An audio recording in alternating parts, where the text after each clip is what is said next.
Hi Sagittarius, this is Heather with Twin Flame Blu-ray Tarot, and this is your monthly reading for May 2019.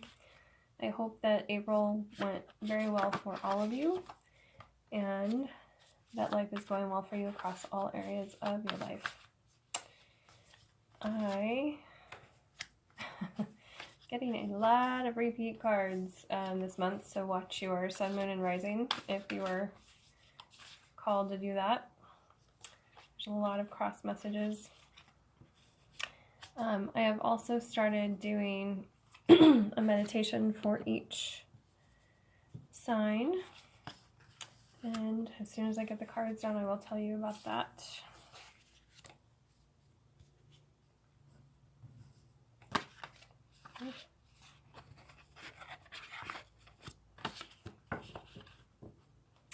Okay. So for your meditation, it started, not surprisingly, being Sagittarius, with the third eye. It was like somebody was touching my third eye, and then if you're familiar at all with Chinese medicine, it was kind of going from the third eye up over the top of the head and then down the back of the spine, which is the dew channel, or the, oh gosh, now I can't remember which is which. The inception channel, I think is the Ren, so any one of those. It's like one of the original channels when you are first formed in the womb that forms. The one runs down, the Ren channel runs down the front of you, and the dew channel runs like over the head and down the back. So they were showing me really connecting with kind of like that Kundalini energy and really grounding. So not only coming from your third eye and connecting with your with spirit, with your intuition, but really taking that whole energy of the Kundalini and grounding it. Funny enough, we do have the Mother of Wands, which is very close to Sagittarius energy. It's usually Leo energy for me, but the fire suit in this deck is represented by the snake. All right, and then I also I heard seeking, but really seeking from third eye, knowledge and higher learning and information, which is a very Sagittarius thing to do, but it's a focus this month. And then I heard something I heard a while ago, about a year and a half ago. A room is being prepared and a space being made. So if you are looking to have your own space to do healing work, or to do reading work, spiritual work of any kind, or just your own living space or office space, that is the message that I was getting for someone out there, or some of you. Okay, so appropriately, we start with the image of a horse. This in this deck is the Five of Cups. And I was like, really? Because we've had I'm getting, like I said, a few repeats through the signs, and I'm like, we had this card before. But then I was like, yeah, that's very appropriate for the Sagittarians. So, and I think it's actually in this way. I get the feeling the horse is actually more important than the Five of Cups right now. But the Five of Cups is also about somebody leaving a relationship, or it can be about, in my personal readings, it can be about somebody passing away. But really, to me, this is just you kind of in Sagittarian complication. Could be complicated too, relationship status. But in contemplation is what I was trying to say. And then we have the Eight of Pentacles, which is the day-to-day work. It's the spider in this card spinning its web. It's, for you, it's more, again, just I'm feeling more the spiritual, esoteric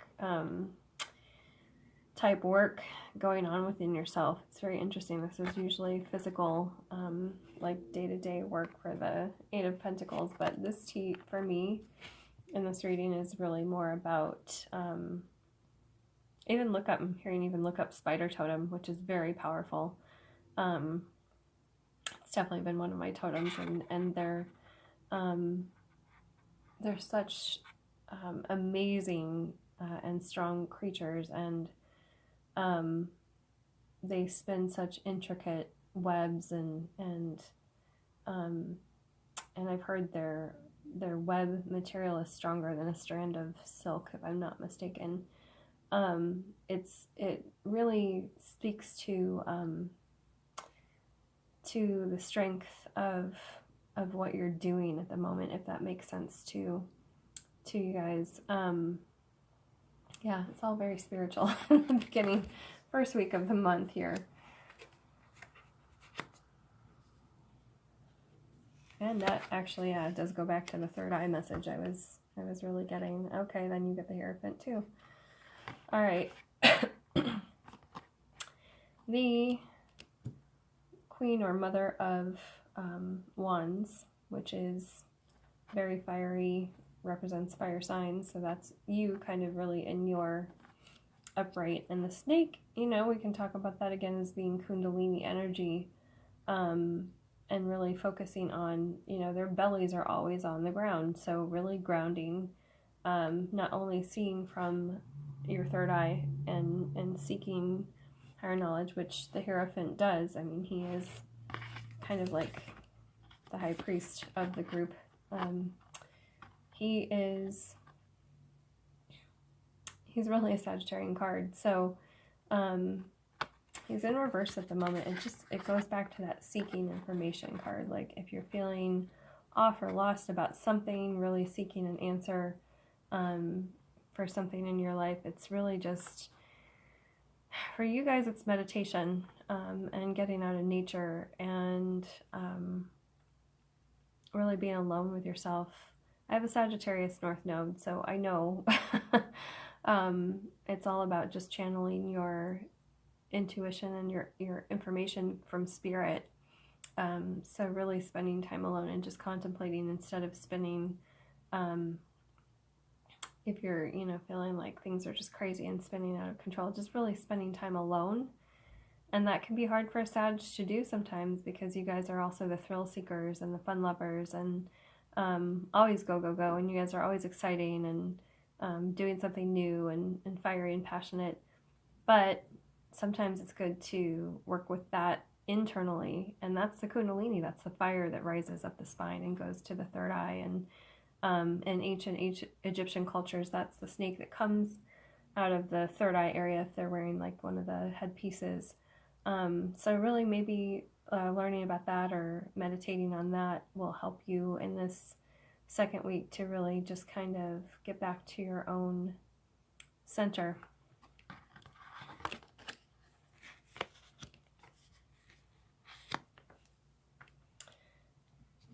And in the third week, we have the Mother of Pentacles in reverse, and we have the Ace of Cups in the upright.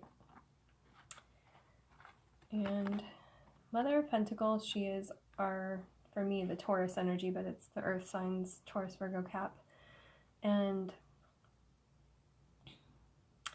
she's in reverse, so she's not feeling totally in her power. If this has to do with money issues, I'm feeling like some of you are just feeling like you're not making headway, you're not accomplishing what you wanted to financially. Your planet, Jupiter, along with Saturn, both just went retrograde. So this, what we're talking about with the second week with the Hierophant in reverse, this is really time to look inside and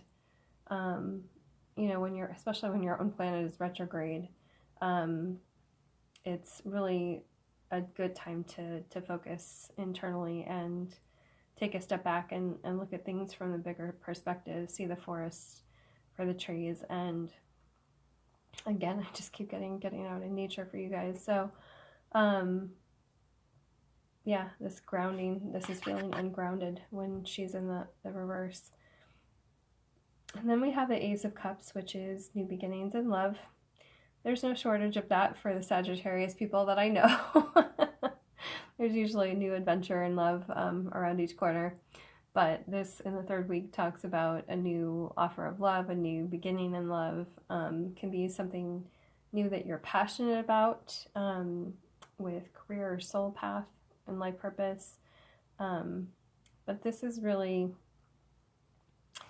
and I'm hearing, don't go chasing and do whatever you want. I'm not here to tell anyone what to do, but the guidance is don't go chasing something that looks great when you're not so grounded. You can do it, it's just going to end up kind of putting you flat on your face if you're running after something and you trip over your own feet. So make sure you're good and grounded before, you know, you go after this thing, or good and grounded so you can see this new offer coming in. Because if we're not grounded, we miss the clues and the things that are often right in front of our faces. And your fourth week. Get Four of Cups in reverse and Two of Swords in reverse. So this is not a week of big forward movement. Again, with Jupiter in retrograde as your ruler, it's really telling you to sit down, sit your butt down, and take a while to reflect, actually. The Four of Cups in reverse.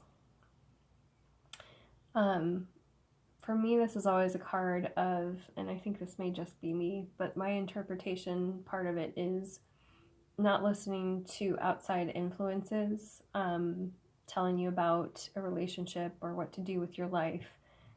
That has, especially as Sagittarians, that has to come from inside of you. Like, nobody can tell you. They can give advice, especially if they've been in your shoes or it's another Sagittarius or something like that. But you have to go on your intuition. Like, that's where you're at your best. And you can't take outside information and expect to live your most authentic life, because really, you guys are like the Hierophant, and you have to listen to your inner voice and your spirit guides and whoever else you work with. And then the Two of Swords is,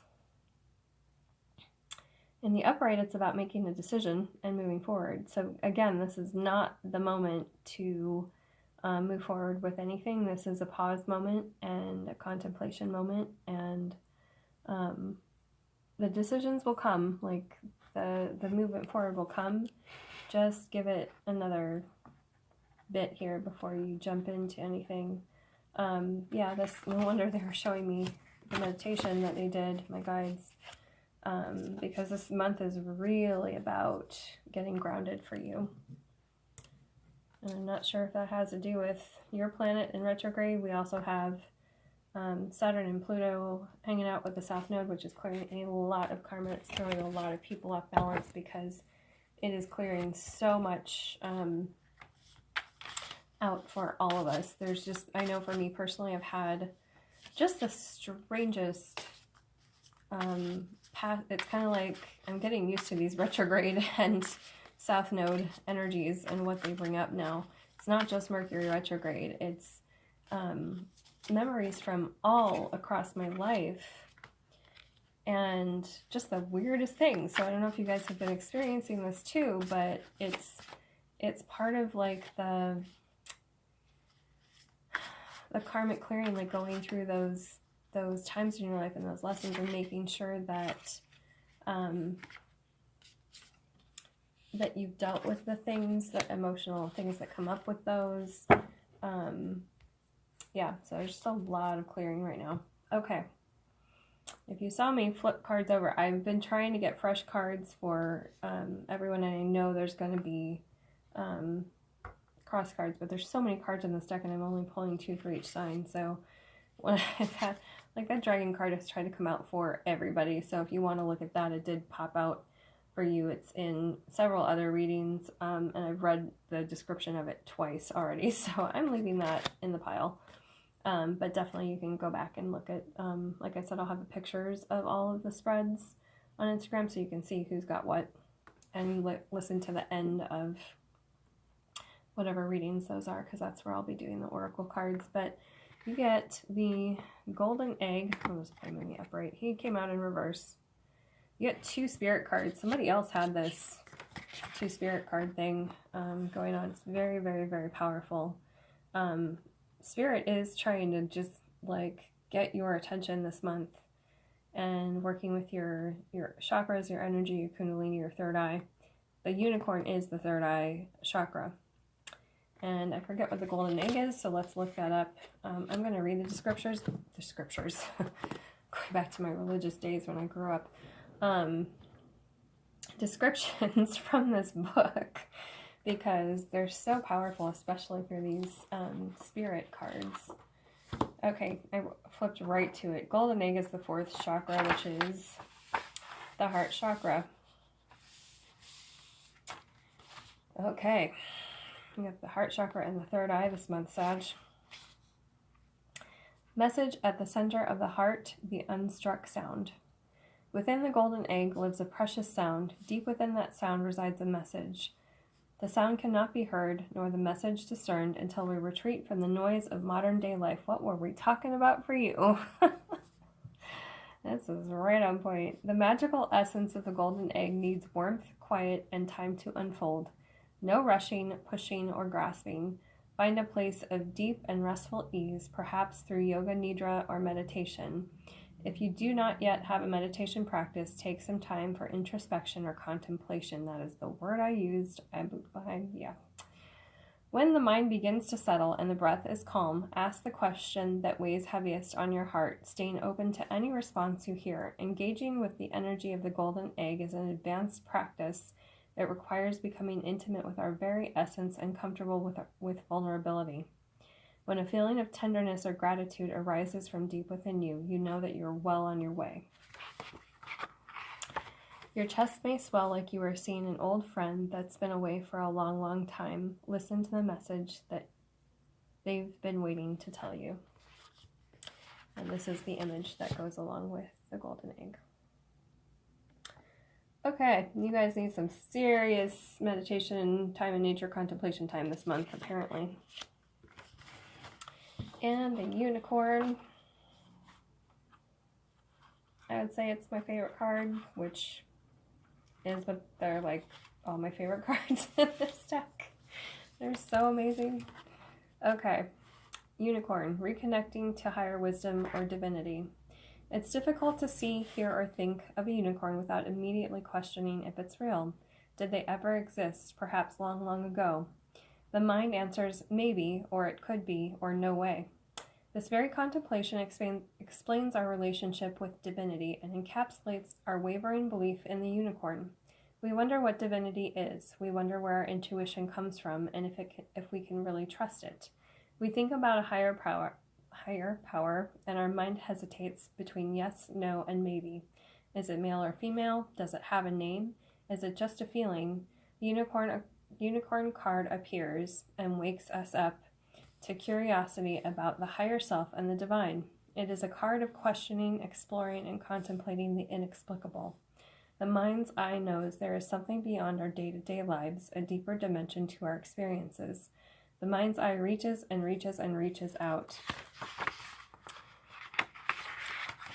to grasp something more. You are the unicorn, and you have begun your quest for the answers. And this is the image that comes with unicorn. Okay, my gorgeous Saggies. That is your reading for May. I hope that gave you some good insights for your month. I wish you lots of meditation and insights and healing and answers. And I hope you do get those answers that you're seeking, at least for this month. I know Saggies are always seeking. And I look to you guys for example for my North Node energy. All right, if you would like a private reading, my information will be in the description box below and the About section as well on my channel. And I will put the picture of this spread on Instagram at Twin Flame Blue Ray Tarot. And there was something else I was going to tell you, and now it's eluding me. But I hope that you all have a wonderful, wonderful month. And darn it, I can't remember what I was going to tell you guys. If I remember, I'll put it in your description. But anyway, I just wanted to wish you all a beautiful month, and I will see you in June. Thank you, Saggy.